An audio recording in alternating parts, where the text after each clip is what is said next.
من چرا جدیدن پسرا با خانومای مطلقه که بچه دارن ازدواج میکنن؟ میدونی چرا؟ چون اونا حس قشنگ مادر شدن رو تجربه کردن، چون مسئولیت پذیرن، چون مثل خیلیاتون باغ و ویلای مردم رو تجربه نکردن. اون خانومی که بچه هاشو تنهایی بزرگ کرده بی سرپرست نیست، سرپرست خانواده است. به اینا نمیگن زن، میگن شیرزن. مرا با خود ببر جایی، نه غم باشد نه تنهایی، نه زخمی از زبان کس، نه زهر تلخ رسوایی.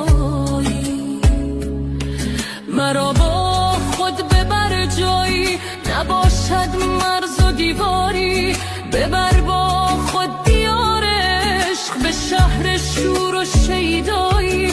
نگاهم را ببر با خود به دشت آن شغال.